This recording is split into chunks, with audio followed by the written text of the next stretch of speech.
Hello and welcome to my new channel called the Worldwide Top 10s.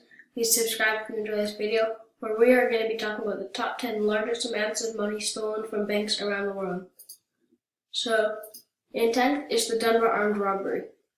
So $18.9 million was stolen, and which is the most, and that was all in cash, which is the most cash ever stolen on any bank robbery.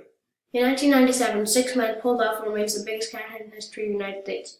Leader was Alan Pace, who turned out to be the worst safety inspector the Dunbar Armored Trucking Company ever employed.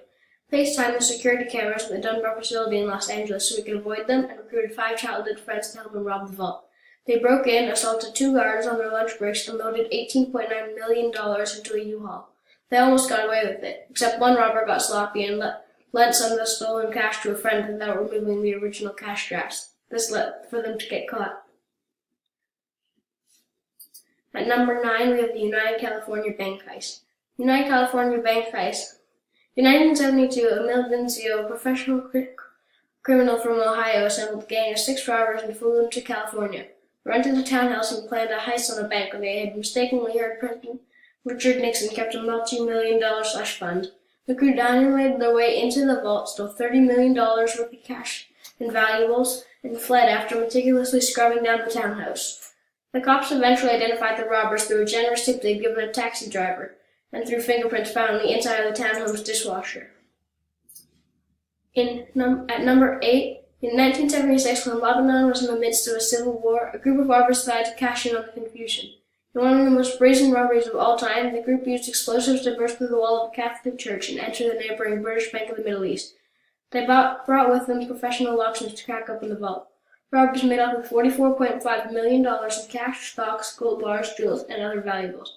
None of the loot was recovered and no one was arrested. Today, the stolen goods are worth more than 3 times their value in 1976. The Northern Bank Robbery. The week before Christmas in 2004, robbers in Belfast, Northern Ireland, dressed as police officers entered the homes of 2 bank managers. Families were held hostage and the managers were instructed to go to work as normal the next day.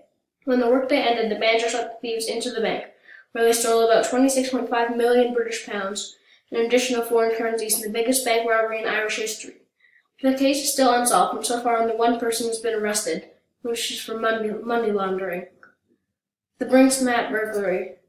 Britain's most notorious bank heist was an inside job.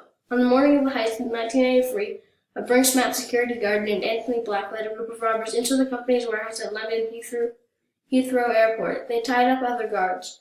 The crew quickly realized the warehouse held not only a lot of money, but also gold and diamonds.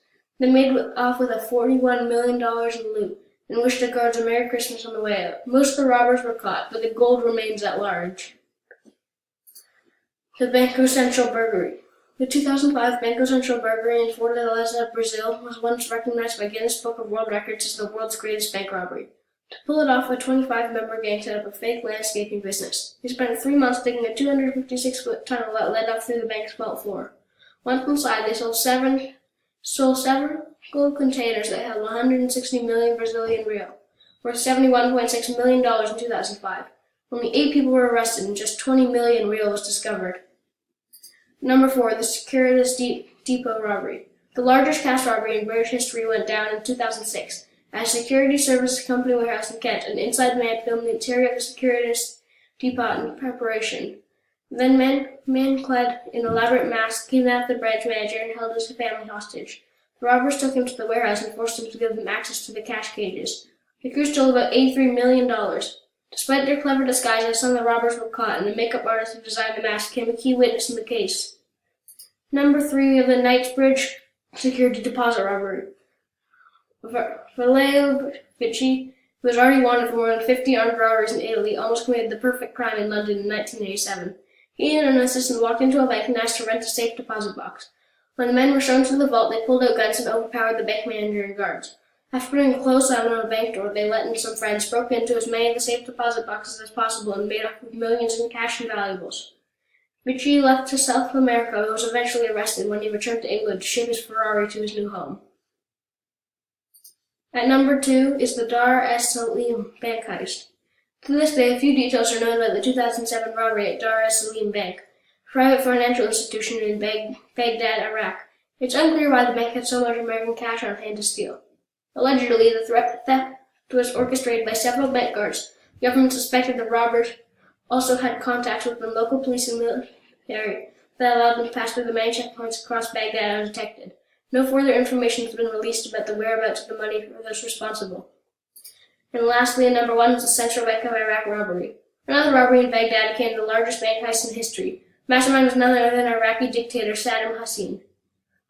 One day before the Iraq War began in 2003, he sent 3 large trucks to the central bank. He also sent his son Qusay with a handwritten note asking to withdraw nearly $1 billion to keep it from enemy hands. Money was loaded into vans and driven away. Most of the cash was recovered in the amusing funds, but it doesn't end here.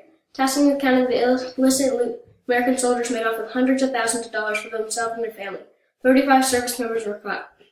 Thank you so much for watching this video, and if you liked it, please hit the like button and subscribe. Bye for now.